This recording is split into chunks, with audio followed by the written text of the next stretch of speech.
We begin tonight in Germany, where celebrations are being held to mark the 35th anniversary of the fall of the Berlin Wall. The barrier put up by communist East Germany in 1961 stood for 28 years as an emblem of oppression. Thousands have gathered in the center of the German capital to remember the popular uprising which brought down the wall on November 9th of 1989 and also ended the regime that built it. At the center of the celebrations is the Brandenburg Gate, once a symbol of division.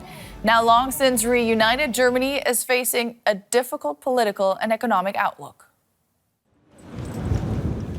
The Spree River next to the German Parliament building.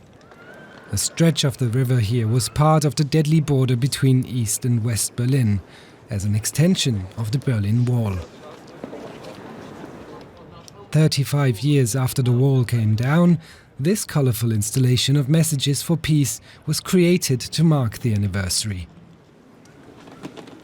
Berlin was divided by Allied troops after the Second World War, and in 1961 the East German authorities began building a border wall, eventually stretching 170 kilometers. Just weeks before construction began, East Germany's leader famously denied any such plans existed. Niemand hat die Absicht, eine Mauer zu errichten. Communist officials dubbed the wall an anti-fascist protective barrier. But the heavily guarded border was designed to stop the thousands of East Germany's own citizens from fleeing to the west. Hundreds are believed to have died trying to cross the Berlin Wall and other parts of the inner German border. In 1989, inspired by Mikhail Gorbachev's reform policies in the Soviet Union, East Germans demanded more freedom from their government.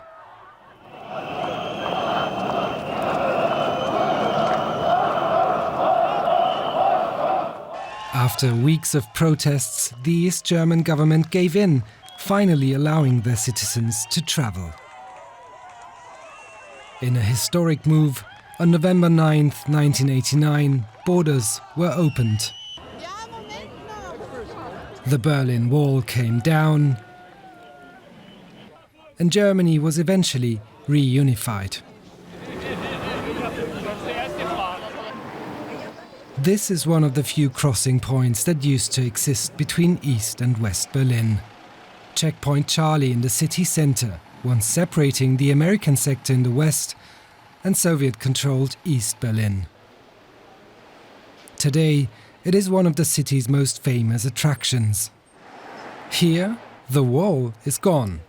Only the guardhouse is left.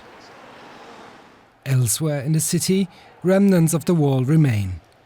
A visible mark on the surface and a silent reminder of a city once divided. And a testament to the peaceful protests that led to reunification. And we can take you live to the Brandenburg Gate in Berlin now. Let's see what's happening there. Those celebrations are unfolding already. Let's see if we can pull up some pictures. You can see thousands of people have gathered there. Of course, a very emotional moment, the fall of the Berlin Wall for the capital, Berlin. And we can now talk to our correspondent, Jenny Graham, who is at the Brandenburg Gate following everything that's going on there tonight. Tell us, how are people marking this anniversary? I can hear fireworks. I don't know if they're just on screen. What's going on? Yes, Nicole, the party is very much in full swing here. I think they just knew we were going live and that firework was to mark the start of this live hit with you tonight. Yes, thousands of people have gathered here at the Brandenburg Gate and hundreds of musicians have formed something of a freedom band you can hear in the background. People are singing Freiheit, that's the German for freedom. And I've counted about 20 drum kits, there's countless guitars. It kicked off tonight with Patti Smith's People Have the Power. We then heard David Bowie's Heroes. David Bowie famously lived in West Berlin in the 1970s. Heroes was actually written and produced here. And we are going to. We also heard Neil Young's "Rockin' in a Free World." So really, all of the hits tonight, including some very special songs that have their roots in East Germany, and it's something of a big karaoke atmosphere. The lyrics to all of the songs are on big screens behind me, and everyone here is showing their mobile phone lights and as part of a little dance that we've all been doing, mainly to keep warm. It looks like we joined you just in time for the grand finale there. We can see the fireworks taking off.